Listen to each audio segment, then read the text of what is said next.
اب جناب سمجھیں کہ وہ جہنم کہہ رہی ہے کہ اور ڈالو اور ڈالو، حتیٰ کہ ایک دفعہ حدیث میں آتا ہے حضور پاک نے فرمایا کہ 1000 میں 99 جہنم میں جائیں گے۔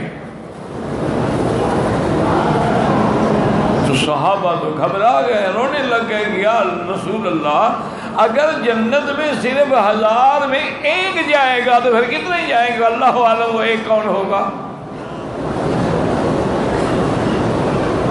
حضور نے فرمایا تم کیوں گھبراتے ہو؟ اللہ کی رحمت ہے کہ وہ 99 جو ہے وہ تو جنات میں سے جہنم میں جائیں گے اور 1 انسانوں میں جائے گا، وہ جنت میں جائے گا۔ اور حضور نے فرمایا کہ اچھا یہ بتاؤ اگر تم سلسل اہل الجنت کہ جنت کا 3 حصہ میری امت کے لیے ہو، اس پہ راضی ہو؟ صحابہ چپ کر گئے۔ حضور نے فرمایا اچھا ان تکونوا نصف اہل الجنہ کہ سارے نبیوں کی امت جو ہے وہ آدھی جنت میں اور آدھی جنت صرف امت محمد مصطفیٰ کے لیے۔ صحابہ پھر بھی چپ کر گئے۔ تو حضور نے فرمایا یاد رکھو کہ جنت کے لیے جب صفیں بنے گی تو ان میں 120 صفیں ہوں گی، جن میں 80 صفیں جو ہیں وہ محمد مصطفیٰ کی امت کی ہوں گی۔ دعا کریں اللہم امتنا علی ملت الاسلام وعلی دین الاسلام وعلی طاعت الرسول المصطفیٰ وارزقنا شفاعتہ یوم القیامہ۔ اب غور کریں جناب، کیوں جہنم اور مانگ رہی ہے؟ تو اب صحیح حدیث ہے فَيَضَعُ قَدَمَهُ اللہ پاک اپنا پاؤں رکھیں گے، جہنم سے آواز آئے گی قطن قطن قطن کی، یا اللہ میں برداشت نہیں کر سکتی، پھر جا کے جہنم بھر جائے گی۔ تو قدم کا لفظ آ گیا، لیکن ہم بحث نہیں کریں گے کہ قدم کیسا ہے۔ اسی میں لوگ بھٹک کے کافر ہو گئے کہ جی اچھا اللہ سمیع ہے، سننے والا، تو ہم بھی سننے والے ہیں، لیکن وہ بے وقوف یہ نہ سمجھ سکے کہ ہمارے سننے کی ایک حد ہے، دور ہو جائے ہم نہیں سن سکتے، لیکن وہ ذات ایسی ہے کہ وہ عرشوں پہ، زمین کے نیچے، دریاؤں کے اندر، مچھلی کے پیٹ میں بھی آواز ہو تو سنتا ہے۔ اور ایک موٹی بات یاد رکھیں کہ لیس کمثلہ شیء، جیسے اس کی ذات کی کوئی مثال نہیں ہے، صفات کی بھی کوئی مثال نہیں۔ صحیح حدیث مبارک میں ہے کہ ایک بی بی تھی، اس کا نام تھا خولہ بنت ثعلبہ رضی اللہ عنہا، صحابیہ ہے، حضور بی بی عائشہ کے گھر میں ہیں۔ بی بی خولہ روتے ہوئے پیٹتے ہوئے آئی اور کہنے لگی کہ یا رسول اللہ، یا رسول اللہ، مجھ پہ ظلم ہو گیا ہے کہ میرے خاوند نے مجھے کہہ دیا ہے انت علیہ کا ظہر امی، تم میرے لیے ایسے ہو جیسے میری ماں کی پشت ہوتی ہے۔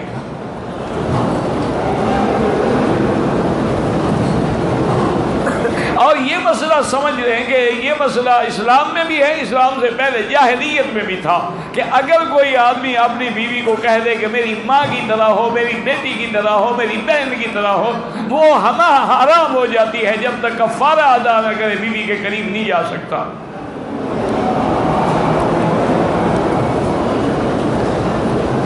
اچھا، زمانہ جاہلیت میں یہ تھا کہ اگر خاوند نے کہہ دیا کہ انت علیہ کا ظہر امی، تو وہ ہمیشہ کے لیے حرام ہو جاتی تھی، تحریم مؤبد تھی، پھر حلال ہوتی ہی نہیں تھی۔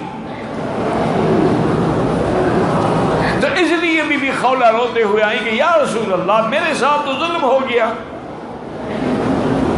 میرا خاوند میری جوانی کھا گیا، میرا مال کھا گیا، میری جائیداد کھا گیا، اب جب میں بوڑھی ہو گئی تو مجھے ماں بنا دیا، میں کہاں جاؤں؟ یا رسول اللہ، اس سے میرے بچے ہیں، میں اب میرے حرام ہو گئی اس کے لیے، تو میں کدھر جاؤں؟ حضور صلی اللہ علیہ وسلم سن رہے ہیں اور فرمایا ما نزل فیک شیء، خولہ تمہارے بارے میں اللہ نے کوئی حکم جاری نہیں فرمایا ہے تو میں کیا کہہ سکتا ہوں؟ یاد رکھو اللہ کے نبی کوئی بات اپنی طرف سے نہیں کہتے. وَمَا يَنْطِقُ عَنِ الْهَوَىٰ إِنْ هُوَ إِلَّا وَحْيٌ يُوحَىٰ.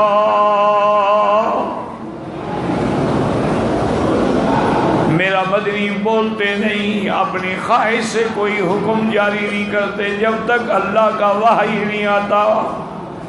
اس لیے بی بی عائشہ سے جب پوچھا گیا کہ ہمیں حضور کی صفت بتائیں، آپ نے فرمایا ابا تقرؤون القرآن، کیا تم قرآن نہیں پڑھتے ہو؟ نے کہا پڑھتے ہیں.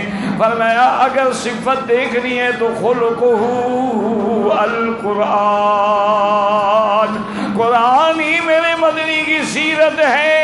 اس لیے علماء نے لکھا ہے کہ جو قرآن نے حکم دیا اس کو محمد مصطفیٰ نے کر کے دکھلایا، اور جس سے قرآن نے منع کیا اس سے اللہ کے نبی نے منع ہو کے رک کے دکھلایا ہے.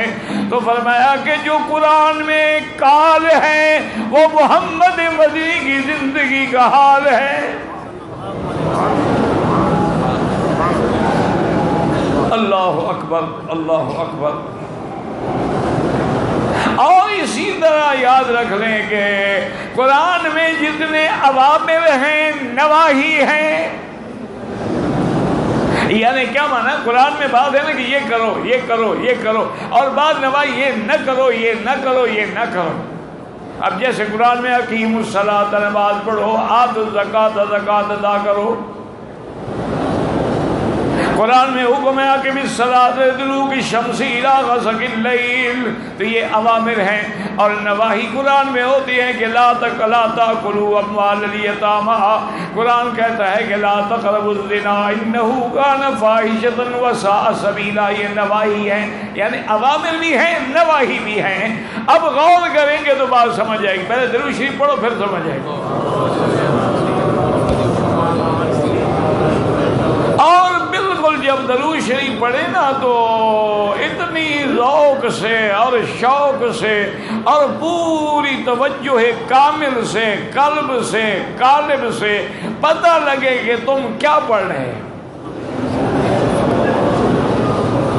یہی تو وجہ ہے نا کہ 70 سال گزر گیا نمازیں پڑھتے ہوئے، آج تک ہم نماز سیکھے ہی نہیں. اللہ اکبر اللہ اکبر اللہ اکبر اللہ اکبر اللہ اکبر اللہ اکبر، یہی سیکھے. آج تک ہم نماز نہیں سیکھے ہیں کہ 10 منٹ ہمارا بندہ کھڑے ہوئے نیت کر رہا ہے اور امام فاتحہ ختم کر گیا یہ ابھی نیت کر رہا. آج تک ہم نماز نہیں سیکھے ہیں کہ کان کہاں کوئی یہاں یوں پکڑ رہا ہے، کوئی یوں پکڑ رہا ہے، کوئی یوں پکڑ. یہ گنم یعنی 70 سال گزر گیا، کئی حج بھی پی گئے لیکن نماز بھی نہیں آتی.